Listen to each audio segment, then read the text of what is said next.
लक्ष्मी नारायण जी की कथा। एक बार भगवान विष्णु लक्ष्मी जी से बोले, लोगों में कितनी भक्ति बढ़ गई है, लोग नारायण नारायण करते ही रहते हैं। तब लक्ष्मी जी बोली, आपको पाने के लिए नहीं, मुझे पाने के लिए भक्ति बढ़ गई है। इस पर भगवान विष्णु जी बोले, लोग लक्ष्मी लक्ष्मी थोड़े ही ना जप करते हैं।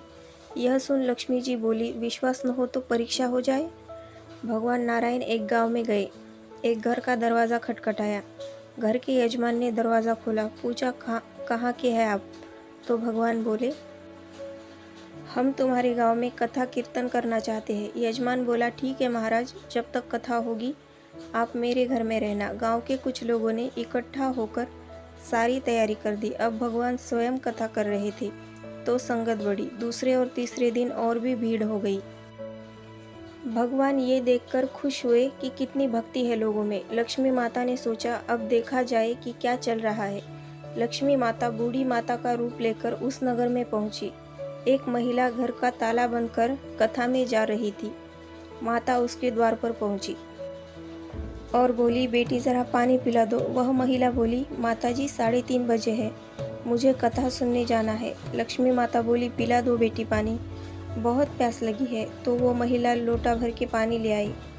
माता ने पानी पिया। जब लोटा वापस लौटाया तो सोने का हो गया। यह देखकर महिला अचंभित हो गई। लोटा दिया तब स्टील का और वापस लौटाया तब सोने का। कैसी चमत्कारिक माताजी है। अब तो वो महिला हाथ जोड़कर माताजी से बोली, माताजी आपको तो भूख भी लगी होगी, खाना खा लीजिए। ये सोचा कि खाना खा लेगी तो थाली लोटा चम्मच सब कुछ सोने का हो जाएंगे। माता लक्ष्मी जी बोली, अब तुम जाओ बेटी, प्रवचन का समय हो गया है। वह महिला प्रवचन में आई तो सही, परंतु उसने आसपास की सभी महिलाओं को बीती बात बताई। अब सारी महिलाएं ये बात सुनकर चालू सत्संग से उठकर चली गई। अगले दिन से कथा में लोगों की संख्या कम हो गई।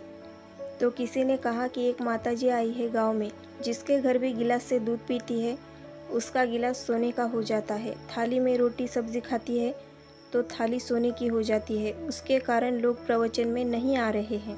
भगवान नारायण समझ गए कि लक्ष्मी जी का आगमन हो चुका है। इतनी बात सुनते ही जो यजमान सेठ जी थे वो भी उठकर खड़े हो खिसक गए। पहुँचे माता लक्ष्मी जी के पास और बोले, माता, मैं तो भगवान की कथा का आयोजन कर रहा था और आपने तो मेरे घर को ही छोड़ दिया। माता लक्ष्मी जी बोली, मैं तो तुम्हारे घर में सबसे पहले आने वाली थी, लेकिन तुमने जिस कथाकार को अपने घर में ठहराया है न वो चला जाए तभी तो मैं आऊँ।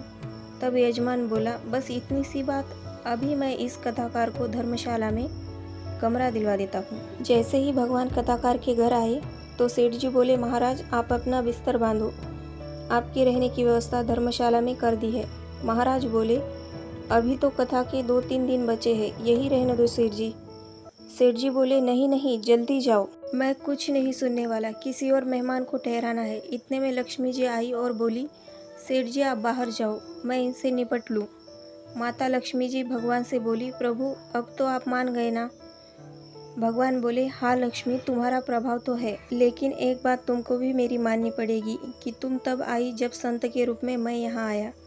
संत जहाँ कथा करेंगे, लक्ष्मी तुम्हारा निवास भी ज़रूर होगा।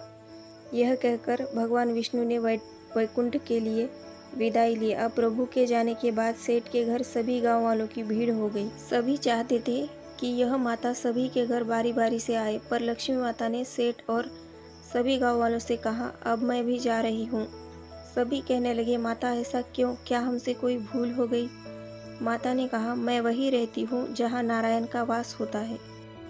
आपने नारायण को तो निकाल दिया, फिर मैं कैसे रह सकती हूँ? और माता लक्ष्मी भी चली गई। शिक्षा यह है कि जो लोग सिर्फ माता लक्ष्मी को पूजते हैं वे भगवान नारायण से दूर हो जाते हैं। अगर हम भगवान नारायण की पूजा करते हैं, वहाँ लक्ष्मी जी भी नारायण जी के पीछे पीछे आ जाएंगी, क्योंकि वह तो उनके बिना रह ही नहीं सकती। जय श्री लक्ष्मी नारायण।